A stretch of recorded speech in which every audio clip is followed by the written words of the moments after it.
Salve, amigo do Alto Vídeos, o dia é especial, é de emoção para falar de ônibus como você nunca viu e nunca imaginou. Afinal de contas, está na hora da gente falar sobre os 10 ônibus mais revolucionários urbanos da história no país. Aqueles que nas cidades marcaram época, transportaram pessoas para trabalhar, para estudar, para visitar. E tem muita inovação, novos formatos, novas tecnologias para melhorar o conforto, segurança, desempenho e trazer coisas absolutamente impressionantes na mobilidade urbana. Você vai viajar com a gente aqui pelo túnel do tempo para ver muita coisa que você nunca viu e nunca nem imaginou.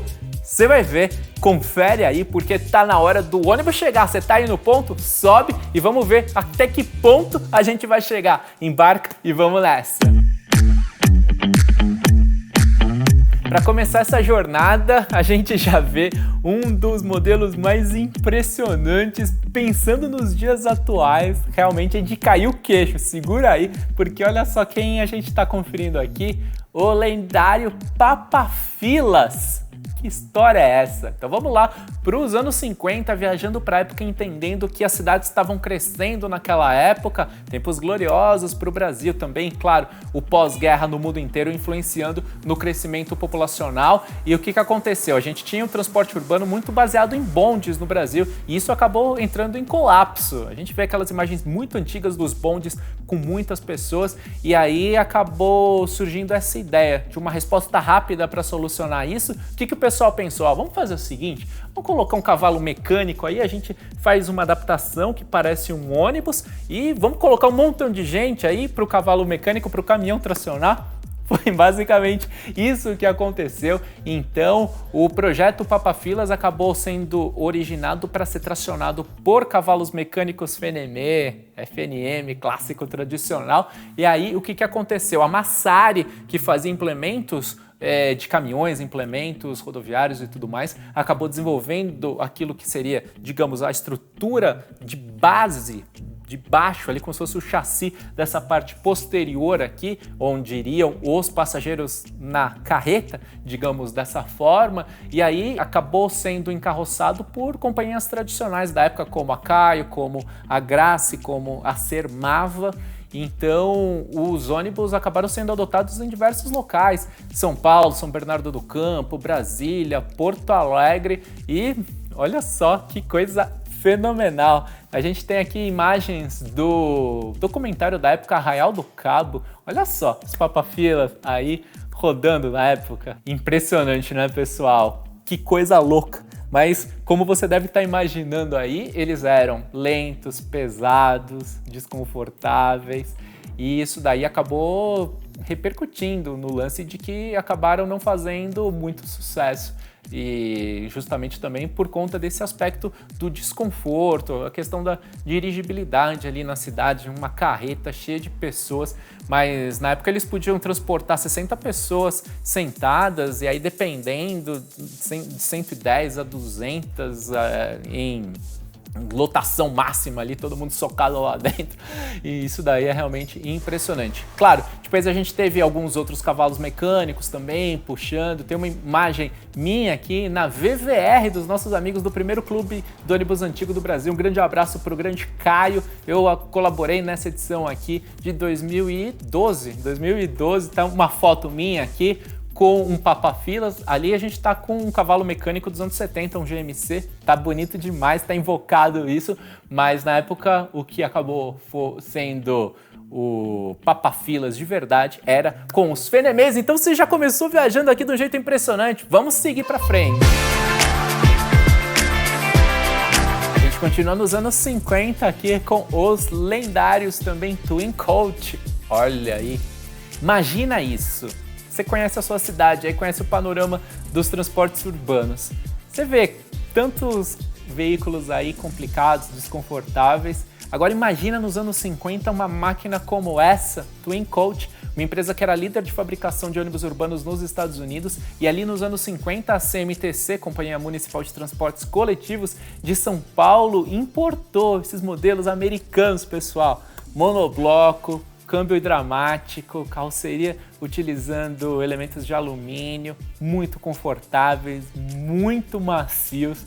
Então, quem trafegava nessa época no Twin Coach era algo realmente diferenciado, algo que a gente espera sempre ver no transporte urbano. Afinal de contas, é tão desafiador para o brasileiro, tão sofrido encarar o sistema de transporte coletivo. E a gente vê aqui nos anos 50 um ônibus americano rodando no Brasil com inovações absolutamente gigantescas para a época e que continuam raras aí em determinados aspectos no mercado atual. Lembrando que os Twin urbanos tinham motor Hércules diesel, mas é por isso que a gente está viajando aqui para conhecer os ônibus mais revolucionários que passaram pelo território nacional, sempre pensando também em um futuro cada vez melhor do sistema de transporte de passageiros aqui no país. Lembrando o seguinte, foram muitos dias de pesquisa aqui, contei com a ajuda do meu pai, Adalberto Matera, que conhece toda a história dos ônibus no Brasil, do meu irmão, Leonel Matera, designer automotivo, e também fontes como Lexicar e Diário dos Transportes. Mas agora a gente vai caminhando para ônibus mais modernos e, claro, surpreendentes também. Agora a gente chega nessa lenda aqui nos anos 70, primeiro ônibus articulado do Brasil, ela, Gabriela, no chassi Scania 111, hein? 296 cavalos nessa máquina que podia ter câmbio manual ou até automático. Olha só que inovação impressionante. Um detalhe para você, curiosidade, vazio, essa Gabriela aqui pesava 13 toneladas, mas o PBT dela chegava a 30. E claro, eu fiz esse salto aqui nas épocas, você deve estar se perguntando, e os monoblocos? A gente teve o primeiro 321 da Mercedes-Benz urbano também, só que no vídeo dos ônibus rodoviários a gente já falou do 321, então ficou a referência a ele lá no vídeo dos melhores ônibus rodoviários, que você também pode assistir aqui no canal, aqueles que foram os 10 mais revolucionários, lá teve a menção ao primeiro monobloco. Então fica essa ressalva aqui, mas o papo é de Gabriela. E por que ela tá aqui? Como a gente começou no vídeo, sempre essa preocupação nas cidades com a questão dos fluxos de alta demanda. A gente viu a tentativa frustrada do Papa Fila, mas ele foi, digamos, o ancestral dos ônibus articulados que a gente tem bastante hoje em dia. Agora, esse desenvolvimento aqui foi muito legal, foi muito bacana. O sistema de acoplamento na parte de trás do articulado ali, com um aspecto emborrachado para melhorar o conforto. As Gabrielas primeiras acabaram circulando lá em Goiânia, um sistema de transportes interessante também em termos de inovação ao longo do tempo. Só que, claro, quando a gente pensa em inovação, transporte coletivo aqui no Brasil, é ela que vem à nossa mente, a cidade de Curitiba, que inovou mundialmente com o sistema BRT, que é o Bus Rapid Transit, a ideia, né, de corredores dedicados às canaletas para o pessoal lá do Paraná, que acaba utilizando esse apelido. E isso começou lá com o Jaime Lerner nos anos 70, 1974, Gabriela ali no final dos anos 70 sendo desenvolvida como o primeiro articulado do Brasil, e depois a gente teve a Gabriela Expresso com esse design frontal diferente, maior área envidraçada, também acoplada no chassi Volvo, aquela combinação, a Volvo chegando no Brasil mais ou menos nessa época também, com fábrica no Paraná, então é uma dobradinha ali que acabou sendo bastante marcante no sistema de transporte daquela época. E voltando na primeira Gabriela ali, articulada, que a gente está falando aqui, sistema de freios também dedicado para cada eixo, é uma revolução muito interessante. Claro, hoje em dia a gente vê tantos articulados, mas é importante lembrar onde eles surgiram. Agora a gente chegou nele, sente só a emoção, o primeiro ônibus urbano de 2 andares do Brasil, o lendário, o mitológico fofão, o Tanco ODA. Pessoal, falando aqui é realmente de arrepiar, Eu lembro exatamente do dia da primeira vez que eu peguei esse ônibus aqui. Avenida Celso Garcia, São Paulo, tá voltando do hospital com a minha mãe, vi chegando o Fofão, falei, nossa, finalmente eu vou entrar no Fofão. E é realmente sensacional quando a gente vê que é aquela coisa, muitas inovações dependem de testes, nem todos dão muito certo, mas eles acabam sendo importantes para outros passos. Vamos voltar aqui e entender a história desse modelo lendário. Em 1987, a CMTC desenvolveu um protótipo do Fofão. CMTC, de novo, a companhia de transportes da cidade aqui, na época o prefeito Jânio Quadros de São Paulo. Houve uma licitação na sequência para ver qual encarroçadora iria fazê-lo. Lembrando que o único chassi na época que dava conta do recado era o Scania K112CL, 203 cavalos. Primeiramente a Maffersa ganhou a licitação, depois teve uma confusão lá e no final das contas foi a Tanco a escolhida para produzir esse modelo aqui. E acabou fazendo não na quantidade esperada, depois teve troca de prefeito em São Paulo, aquela confusão toda que envolve a política, o sistema de transporte municipal sempre acaba esbarrando em questões governamentais, de legislações diferenciadas. Isso é uma coisa que a gente vê até hoje, por isso a gente está entendendo a história aqui. E o Fofão com esse jeitão aí, na época pintura vermelha, remetendo obviamente aos ônibus ingleses de 2 andares clássicos, mas o ponto é que eles não fizeram o sucesso esperado.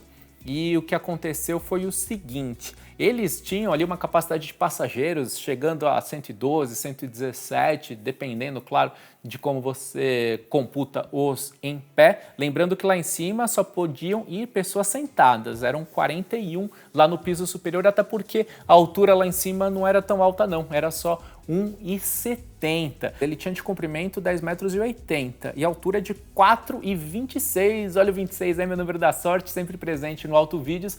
Mas olha só, 4,26 de altura, transturbano, é muito alto. Esse daí foi um dos pontos, entre vários, como a dirigibilidade, o peso, toda a questão ali de locomoção mesmo de veículos como esse em cidades que a gente sabe dos desafios arquitetônicos e tudo mais, nas próprias ruas, nas próprias vias aqui, altura de fios, de semáforo, um monte de coisa envolvida. Então o ônibus de 2 andares acabou não dando certo. E o engraçado, pessoal, é que ele não rodou só em São Paulo não, também na região metropolitana de São Paulo, em Osasco, no Recife, mas em nenhum lugar ele acabou vingando. E aquilo, novamente, a gente chega naquela encruzilhada, como transportar mais gente? No futuro a gente vai entender, né, no futuro aqui desse passado, nessa linha do tempo que a gente está fazendo, que os articulados e os biarticulados acabaram sendo fundamentais para as soluções atuais de transporte. Mas uma tentativa como a do Fofão, é claro que merece aplausos e tá aí essa lenda marcando presença com a gente. Agora a gente chega no modelo que, se o papo é de ônibus revolucionário, é com ele mesmo, é de cair o queixo. E você vai entender por quê. Eu tô falando de uma Maffersa M210 Turbo. Sente só, primeiro monobloco padrão com fabricação nacional, motorzão Cummins de 218 cavalos.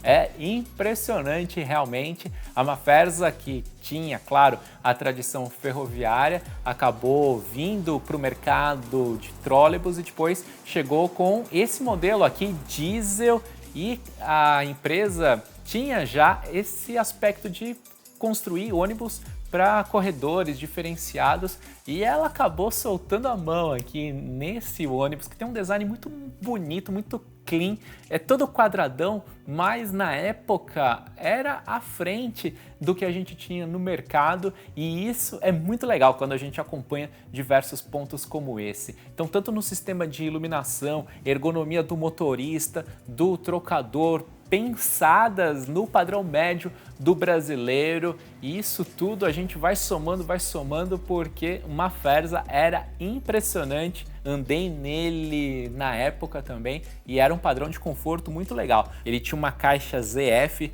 de 6 marchas também, suspensão a ar, pneumática, que é tão importante, ainda mais no segmento de urbanos e tão rara ainda até hoje.